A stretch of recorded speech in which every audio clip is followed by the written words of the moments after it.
Okay, I think we're live. Hi, everybody. Jessica Thomas here. Welcome to our third.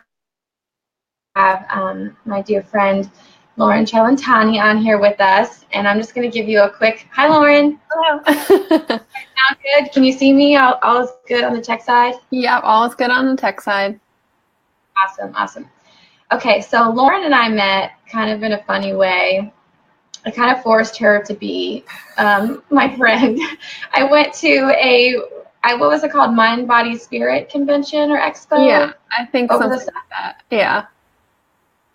A friend of mine invited Zach and I to come, and we're like, oh yeah, crystals and psychics and all the things. We were so excited to go, and I remember telling Zach, there's someone here for me. Like there's someone here that I'm supposed to meet. I don't know who it is or what it is or if it's a psychic or what, but there's someone here for me. And he was like, you're kind of like going a little far with this. But I remember walking around like for my fourth time probably, and I walked by your booth and I started talking to the woman who was there. And I was like, I basically just said, hi, I'm Jessica. This is my husband, Zach. He's a chiropractor. I'm a health coach. And I just feel compelled to like come talk to you. Can you tell me about what you do? And she was like, actually, this is my daughter's booth. And she was like, she's a holistic health coach. She might be able to explain a little bit better what that means. And I just kind of giggled and said, okay, well, I'll just come back around. And I did, and I met you, and I just kind of spit off again like who I was in this like awkward way of like, do you want to be my friend? And you were just so gracious and so welcoming. I think we exchanged business cards or something and connected that way. But Loren has become a really good friend of mine. We just met a few months ago, but I feel like she's been my friend for many lifetimes and my spiritual goddess friend forever. So welcome, Loren. Thank you. How are you doing today? I'm doing great. I feel the same way about you. I'm glad that you listened to that calling and came back around and said hi. It was like an instant connection where you're like, okay, we're already friends. Yeah, it was just like it's decided. So cool. I'm so happy to have you on here because you're so insightful and you're so for me, mindfulness is the number one most important aspect of my entire life. And I think it should be for everyone because truly, I just have this like innate knowingness that if my mindset is not healthy, that my physical body cannot be healthy.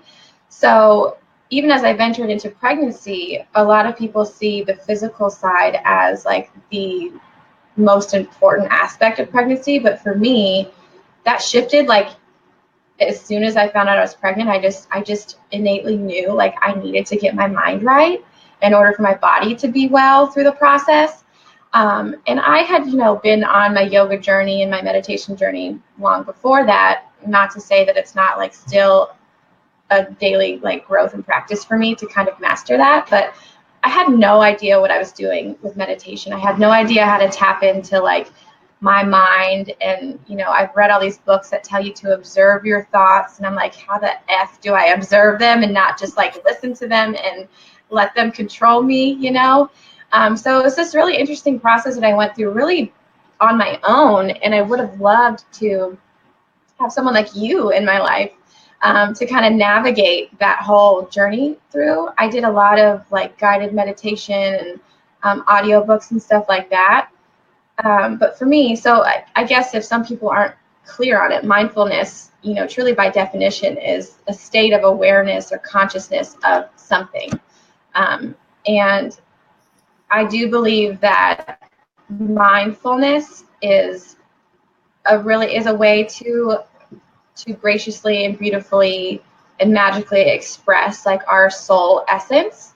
And in contrast, I believe that mindlessness is kind of like a tragic and inaccurate way to express our inner pain, So I feel like mindfulness is so crucial for people to just somehow tap into that state of being aware of knowing what's going on in your environment and knowing that your mind can either control you or can just be noise. There's so much to the mind. But before I let you talk, I'm going to give a little bio on my friend Loren here. So Loren is a certified holistic health coach that helps her clients connect to their inner guidance system through health and wellness.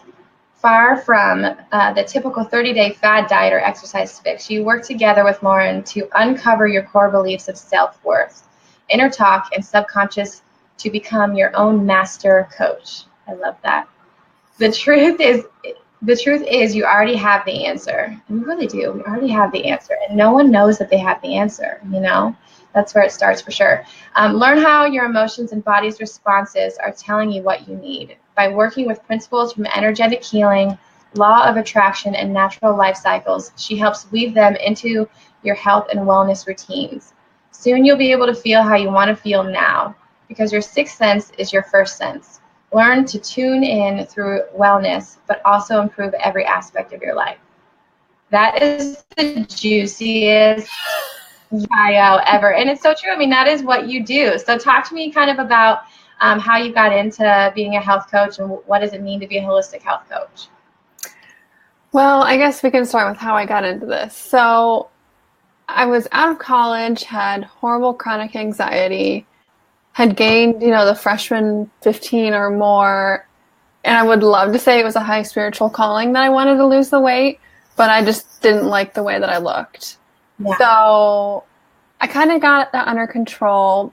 But then once you start adding in these healthy foods and exercise, you realize how negative your mindset actually is and how you got to that place of unhealthiness and unhappiness.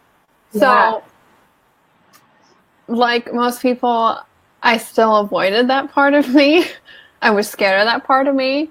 But, I've been on so many sides of the spectrum from, not eating healthy, not working out at all, to working out all the time and eating healthy all the time. Mm-hmm. And I've been unhappy on both sides of that. So I really hunkered down and kind of listened to what I needed in terms of like short-term and long-term of healing that, wounded child inside of me, because that's really what it is that inner negativity is like a wounded child, or like how I like to think about it now, it's a barking dog. It's always going to be there in terms of like when something goes wrong or, you might be frightened, it's going to start barking at that mailman. It's going to do its job every single time. And your job is to be like, okay, thank you for alerting me. That's wonderful. And then you can let it go, because mindfulness isn't something that you're going to master or, be 100% calm yogi all the time. Yeah. It's about, bringing in more of that positivity and loving those deep and dark parts of you. So back to my journey, it's been a couple years of life-changing kind of addressing internally, how did I get here in my life? Because, you can exercise 7 days a week, eat your body's weight in kale, and still feel like crap. You can feel anxious, you can feel pissed off, you can get in a job, career, relationship where you're just not happy, and your body is going to be that tuning fork that's going to let you know, hey, something's not right. Yeah. And so it's just been my journey through my own personal life, career, relationships that, I've really dug deep, and I'm the kind of person who loves learning and, a little obsessive with all these different modalities. But at the end of the day, the biggest shift that I help my clients meet, and also the shift in myself, is stepping out of that victim mentality, because you can know everything there is to know about health foods, exercise, chakras, mindfulness, all of these really wonderful tools. But if you think life and the situations are happening to you versus, I'm responsible for what my life and these situations are up until this point, nothing's going to change, because you have to take that responsibility in order to shed the life that you thought you were going to have in order to step into that new life and bring that in. Yeah, I love that. And that ties right into what you're saying about, our sixth sense is our first sense. So how does someone listen to that sixth sense, and how does someone even realize that they have this like inner tuning fork, and how do they cultivate it and use it? Well, I think the easiest way is food. We start with food, but also relationships, or, your career, just kind of taking mental note, or actually making a journal of like, after I ate half that pizza, I didn't feel really great the next day. Or, when you're around certain people, they just like light you up. Like when we're together, we just feed off of each other this big ball of love and light. But when you're around some people, you just get so drained and tired. And, once you start being aware of kind of just checking in different situations, you'll realize how you actually feel, like your body is telling you how you feel. And long term, a lot of people, whether it's weight gain or illness, is, disease is your body in dis-ease. Your body's in a state of having this repetition of pattern of something unhealthy in terms of internal talk or a relationship or a career, some situation that's just continuing the cycle, and your body is producing some warning sign.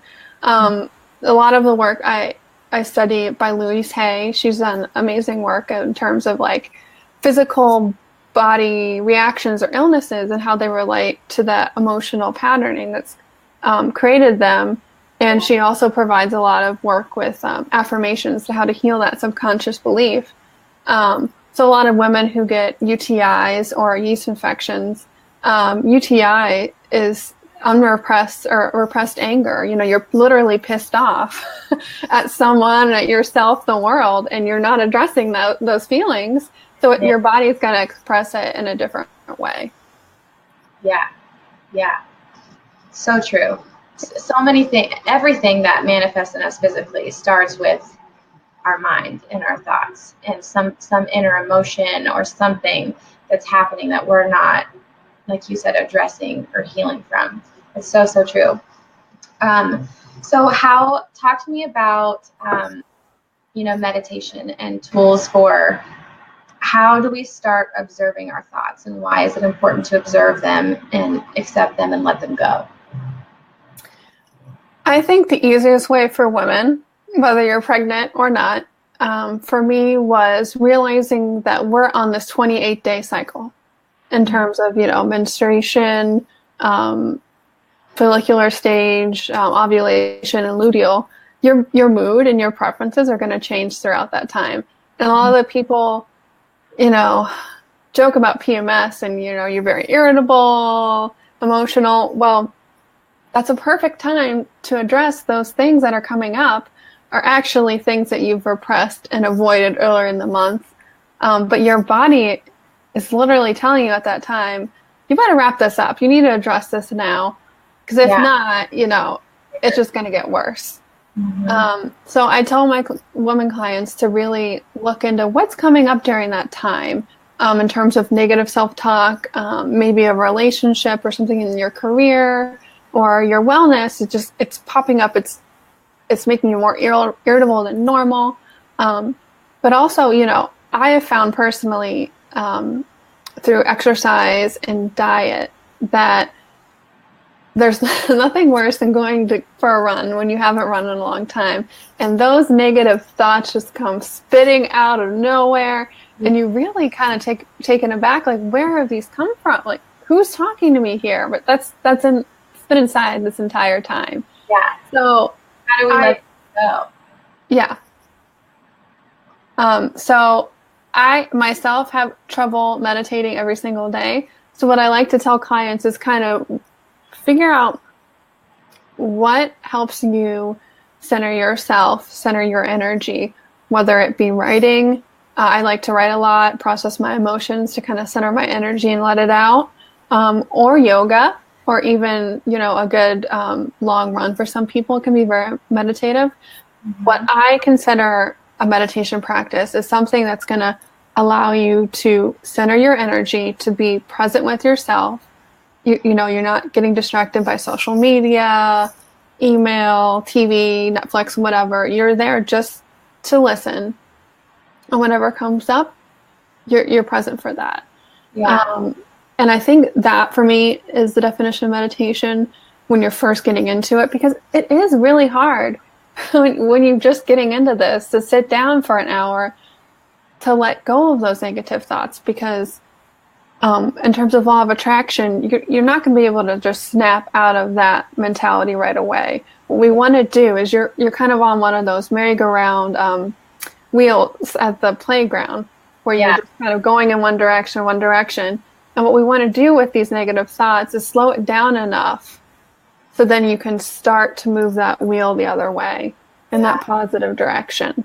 Yeah. So the main thing when you first jump into meditation and mindfulness is addressing those unresolved patterns, but mostly getting into that state of joy and soaking that up, because that's what you want to move towards, being the majority of your state and being. Yeah. And for me, when I first started meditation, it was definitely one of those things was like, how do I just be here with myself? Like, I don't even think I know myself anymore, you know?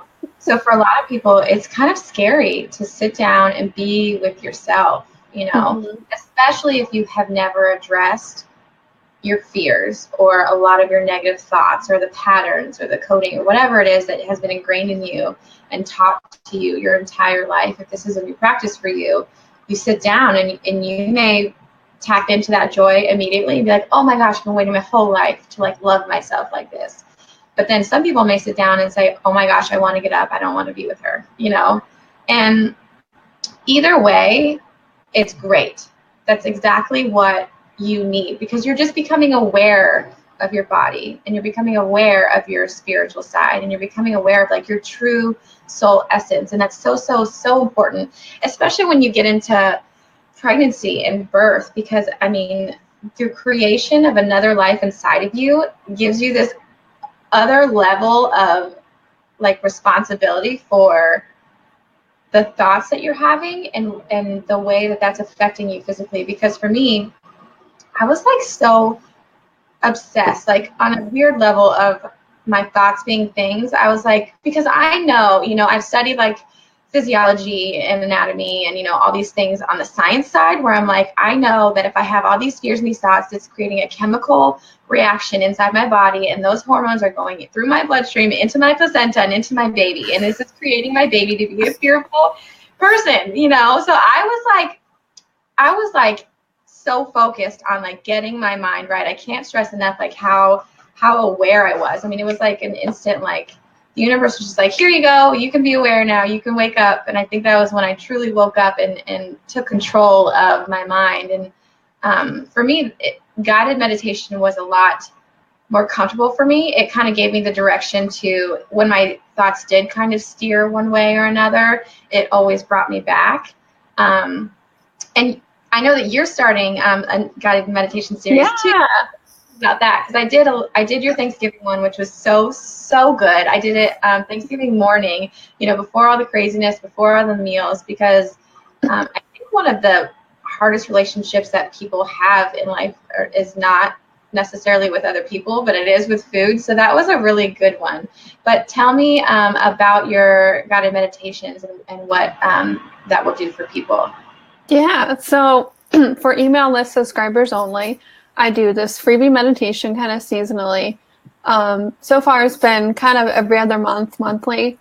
This theme for kind of the Christmas holiday season is thankful for ungrateful. Because while we're very thankful and we have a lot of good emotions during this time, sometimes it can bring up some of that darkness or shadow side too, whether it's, you know, coming home for the first time without a partner, or not having enough money to spend the gifts that you want to get your loved ones, and realizing that those moments where you don't feel comfortable, you don't feel joy, those no moments are just as good as what lights you up, because it's telling you what you don't like and what you need to heal.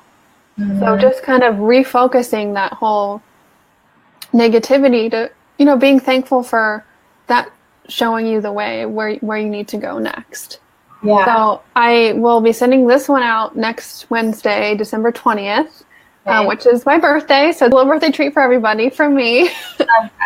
But it's for email list subscribers only. So if you are interested in that, we'll do a link at the bottom in the show notes, but it's just lorencellentani.com/subscribe where you can sign up there.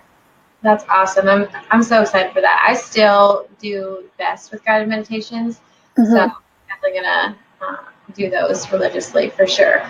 Now I know that you have read the Desire Map, right? Oh yes. So I think that was like what we connected on early on. The Desire Map, I'm going through it my second time because the first time I didn't do the whole workbook, but it's by Danielle Laporte, and she is by far my favorite author. She is just so, oh my gosh, I don't even have the vocabulary to describe like how great she is. She's so articulate. She's so dynamic. She's so truthful, so raw. And she just is like, how do you describe her? Like the way that she can describe things, and she described things. I highly recommend signing up for her e-newsletter and her blogs because I just eat those up. And she described things in such detail without giving away her personal life. Yeah. But her newest book is called White Hot Truth, and I think that's the best way to describe how she communicates, is because it's very spiritual, but she cuts through all the spiritual bullcrap, if you will, because she tells it like it is, but she is very direct and just, I want to say, like luscious, and her writing is easy to read, but it really hits home. And it's so relatable because she doesn't use like generic words. She uses very descriptive and intentional words that make you really understand the depth of everything, But anyways, she's great. But Desire Map is all about creating a life based on how you want to feel. So instead of doing things because you think something will make you feel a certain way and constantly being disappointed by that, it's knowing your core desired feelings. And I want to talk about how your feelings relate to mindfulness and how we can cultivate a life that is derived from the consciousness and the knowingness of how you want to feel in your daily life and how you want to express yourself, and how we can tap into that by being mindful. Mm-hmm. Yeah, I pull a lot from that. I mean, I love the Desire Map, but after reading it like the second or third time, maybe second and a half time, she describes it in such a down-to-earth way, but all it is really law of attraction. Yeah. And which is boiled down to taking that end goal of losing the weight or getting that job or, having more money, putting an emotion or a feeling on that, because you don't really want that extra $10,000 or that 15 pounds lighter. You want to feel and be in that state that it would be like in that end goal. Yeah. So what she does and a law of attraction does, and what I help with clients with, are taking those end feelings and goals, bringing them to today and saying, in this moment today, what can I do? What steps can I take to feel that way this moment? Mm-hmm. So, maybe you want to feel lighter, or you want to feel more grounded, or more abundant. So whether today that might be taking the stairs instead of taking the elevator to feel, more grounded and more inside your body, or treating yourself to like maybe a green smoothie. So that, and paying your bills in a different way of, sending your bills off with like gratitude and love and thanking them, even though you can only pay this much or all of it, that you're really valuing what your money is paying for. And just doing small little things like that day to day, moment to moment, will start snowballing effect of that end goal to today. And the end goal ends up becoming irrelevant because you're feeling that way already. I mean, you're gonna lose those 15 pounds anyway, but why not feel like you've already lost those 15 pounds today? Yeah. I love it. It's so, I can't stress enough how pivotal that book is for cultivating like a life that you desire, truly. And I feel like that leads into so many things. I have so many questions. I feel like it would take like hours to get through all these topics. But I think in the subject of, how we want to feel and just being aware of thoughts, when a lot of women find out they're pregnant, there is this moment of pure joy, pure love, pure, you're ecstatic, all of these amazing positive thoughts. And I would say 100% there's also this underlying negative thought pattern that can be fear or resentment for some, or just downright like, I think fear is probably the biggest one, because there's a fear of what's going to happen to my body. There's a fear of being a parent. There's a fear of actually giving birth. There's a fear of your health. I mean, there's so many different fears that there are. And I think what is really important is to address graciousness in those thoughts and for self-forgiveness, because we can have these thoughts and we can have these patterns where we think a certain way, or we're creating a story for ourselves of, I'm not healthy enough to have a baby. I don't have enough money to have a baby. I don't deal with pain well. I have a low pain tolerance. I don't think I can do this naturally, or whatever it may be. We have these stories that we tell ourselves, and by having these constant thought patterns, we're literally creating that story for our future. And so instead of, beating ourselves up or having negative self-talk, there's a point where you observe those thoughts, you listen to those thoughts, and you have to forgive yourself for those thoughts. There's a point in changing the thought pattern. So can you talk to me a little bit about, self-hate and, self-sabotage and those negative thought patterns, and how we can turn those around into something healthier and more positive? So I was just listening to a podcast last week about childbirth, ironically enough, and the interviewee was talking about there's a moment in labor where you think that you can't go on anymore, you just can't do it. But it's this paradox, because deep down inside, that you can and that you will. So it's in that moment of thinking, I can't do this, but knowing and surrendering that you will and you can. You don't know how, but you will. It's kind of that in-between of that paradox is when that you can step in there and be present with yourself. And I almost view it as a surrender. It's forgiveness, but a surrender of, I know those negative thoughts up until this point are not serving me. And I see that. I want to change.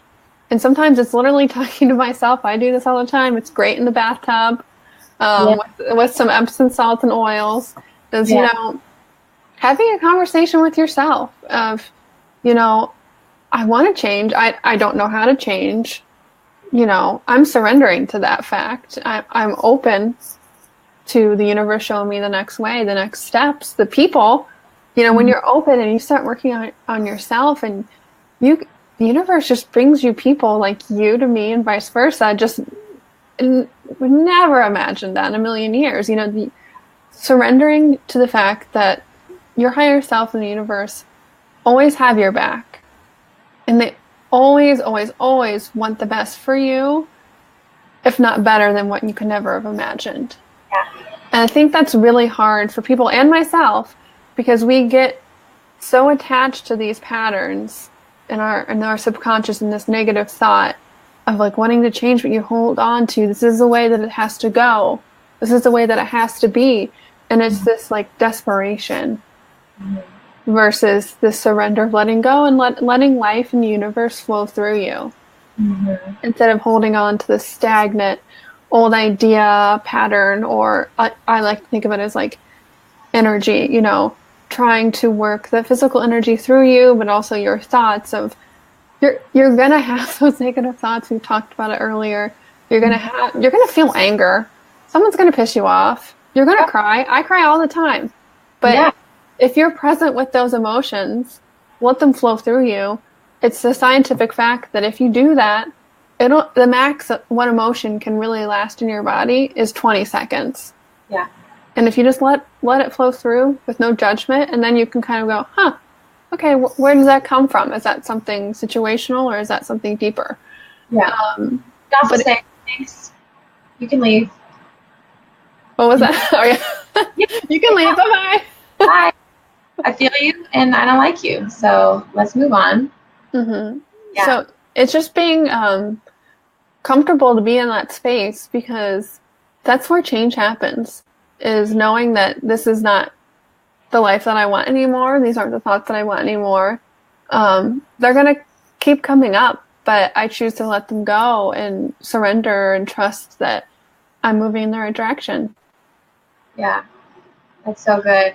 And that leads from pregnancy straight into birth, because I think that birth is more of a mental feat than a physical feat. I mean, it's freaking hard physically. I honor that and I will say that. But your ability to cope with something physically starts with your mind, whether you believe that you can or you can't. So I think, when you say surrendering, that's the golden nugget. That's the true gateway into healing. Our minds are so powerful, and if we create the story in our mind that we can't do something or that something's going to be too much, that's what it's going to be. So it's not a matter of like only thinking positive thoughts and being this fluffy, airy person who's living in a alternate universe. It's a matter of just accepting like who we are, accepting that we're going to have these negative thoughts, and saying, you know what, I want to change this. Just like you said, like you know what you do want, so you just start to cultivate and create that.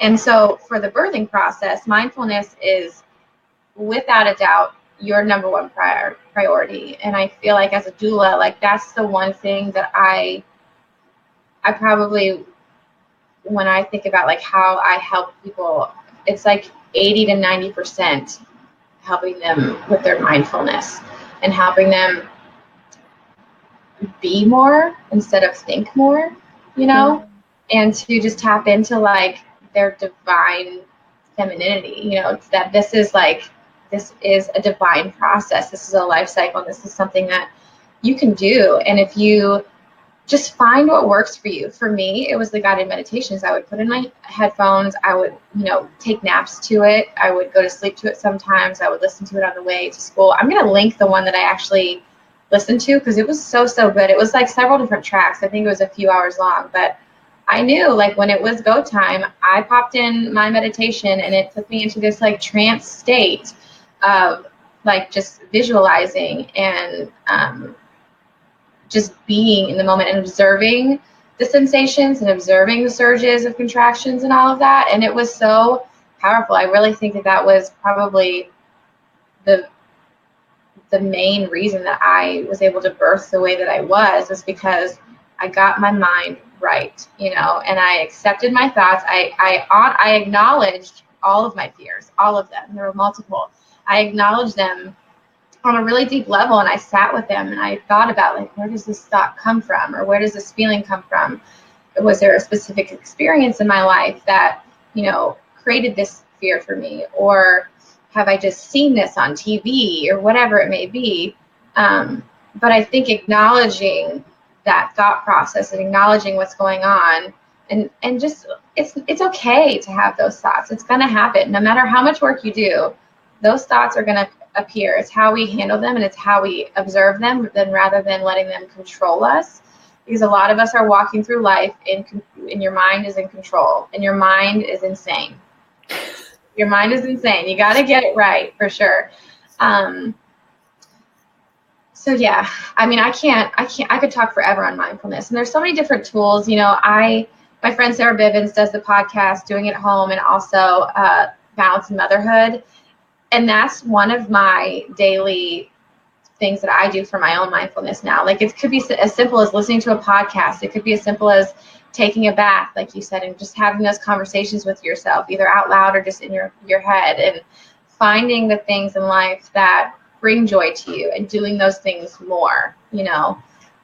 So is there anything else that you want to add to this whole mindfulness, meditation, anything else that you want to throw in as far as like how it can be pivotal for birth and pregnancy or even the postpartum phase? Because I know that a lot of women, you know, deal with postpartum anxiety or depression, and how do we kind of navigate through those waters?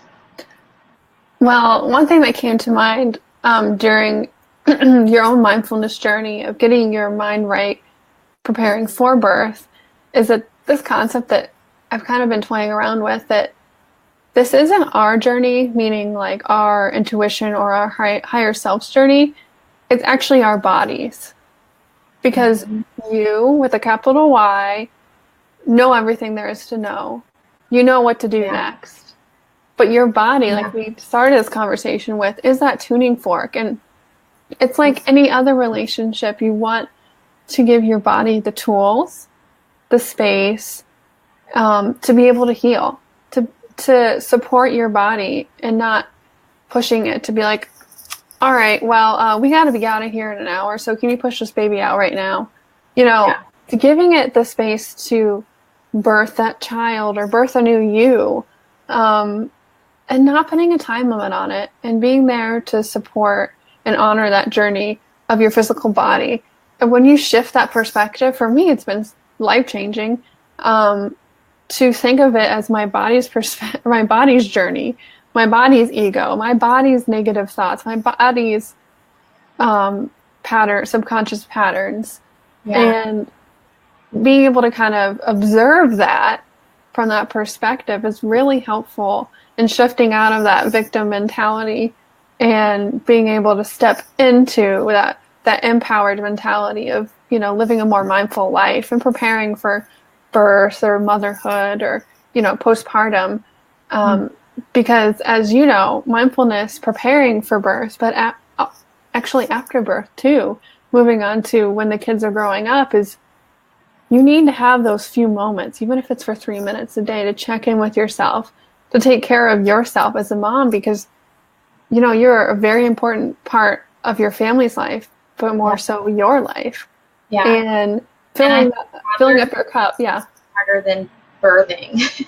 Let's just add that it's so, your mental state as a mom of a toddler is going to be more out of whack than it is when you're giving birth, for sure. So I don't even know why I didn't even bring that up, because for me, like, birth, for pregnant women, birth is like, you know, the ultimate milestone. That is like what you have to overcome first. But then there's the whole postpartum thing with, oh my gosh, raising a baby. And for me, this is so interesting. I never really understood this until I experienced it. But, you know, having Shane, who's like 17 months now, she's starting to really feel her emotions and express them. And I'm not kidding. I feel in my core what she's feeling. So when she's like angry, I feel angry. And when she's sad, I feel sad. And it's become this, like, it's very, very, it's a big challenge for me right now to, when she's throwing a fit and she's angry and she's screaming, it's hard for me to not like reflect that right back to her and feel that anger. So it's been interesting to kind of observe that I'm feeling this way that she's feeling, but I can't give that back to her. You know, I have to let it go. And it's the weirdest thing, because I've never been so deeply connected with another human before, where I feel like she literally controls my, you know, everything. And so mindfulness postpartum is just as important as mindfulness during pregnancy and the birthing process, because your child is going to act exactly how you act, and your child feels what you feel, whether you believe that or not. Your child feels what you are feeling. So giving yourself grace, and my friend Sarah is great for this. Her podcast seriously has helped me with the whole balance aspect, of just giving yourself those moments, allowing yourself to feel that way, but like taking the space to say, you know what, I can't be near you. I need to go and get my mind right, you know? So I love where you're going with that, with you know, the whole postpartum thing. But anyways, I totally interrupted you. So no, you're fine. You wrapped it up perfectly. yeah, I mean, it's just, mindfulness is so important. So we're going to link your meditation to this. I'm going to link the guided meditation that I did during pregnancy. And we want to hear from everyone about what are your struggles with mindfulness? What are the questions that you have, or some of the tools that have worked for you? So share that with us. I'll keep you guys connected with Loren for sure. She is a gem of all gems. Thank you so much for doing this with me. Is there anything else that you want to share with us? I think we hit everything. I mean, we could talk for hours. Maybe we'll have to do another one. But thank you for having me on here. And It says, I would love to talk to you about how you handle those emotions with your child. My almost four-year-old has been acting out a lot, and I'm having a hard time dealing with him without giving it back to him. I totally get that. Yeah, I feel like for a long time I would give it right back to Shane. You know, we've been going through this struggle with breastfeeding and in the weaning process, and we co-sleep because we breastfeed. It's just what works for our family. And when she was getting her premolars, she was literally up every hour, sometimes even 45 minutes, just, you know, grabbing in her mouth, saying my teeth and mommy milk. She wanted to breastfeed all night long, and I was tapped out. I was not only, I mean, I produced a little bit throughout the day, but like at that point in the night, like she's not on me because she needs nutrition. She's just needing comfort. And she would be, you know, fussing and yelling. And there were nights that I literally yelled to her to like get off of me and to go to sleep. And I had those moments where I just like snapped, you know, and it hurts both of us, but it damages me just as much as it damages her, because then I'm beating myself up for days afterwards. Like, I can't believe that came out of my mouth. I can't believe that I talked to her that way. You know, is that how I would want my parents to talk to me? You know, that's traumatizing, you know, and I've been through that. And so it's like, just knowing that you're doing it is so important. Like, that's the first step, is just the awareness of like, oh, maybe I'm not handling that the best that I can. And just knowing that they're going to feel those emotions no matter what we do, and how we react in those moments is how they're going to eventually react. So my breath work has been transformative for my daughter. I mean, I haven't seen many other kids. I will say this.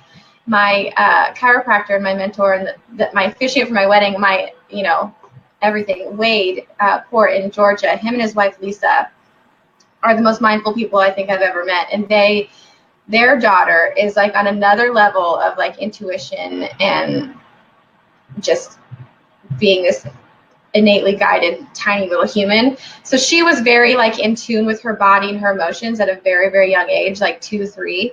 But other than her, Shane is like the only child that I know that like, if she's starting to get upset, she will stop herself sometimes. This is not all the time. She's only 17 months, but sometimes she will literally take a deep breath. And sometimes it takes me cueing her.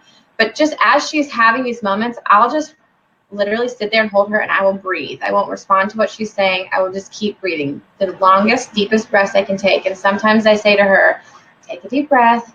And I notice times now when she's starting to get a little irritated with something, I'll say, can you breathe? And she'll go, and like she's doing it and she's feeling it. So, I mean, I think the number one thing for you is just knowing that you're starting to give it back to him.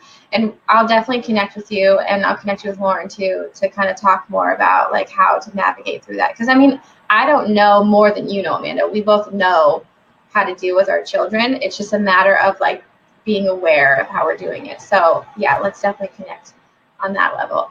But anyways, thank you so much, Loren. This was so, so special to do with you. I'm honored to have you as a friend and a mentor and a guide through my life with not only my personal journey, but my family's. You've been so amazing, and I definitely want everyone to stay connected with you, so I'll link everything below, and we'll talk to you soon. Well, thank you so much. All those are mutual too. So yeah, thank you. Thank you. Talk to you soon. Bye, everybody.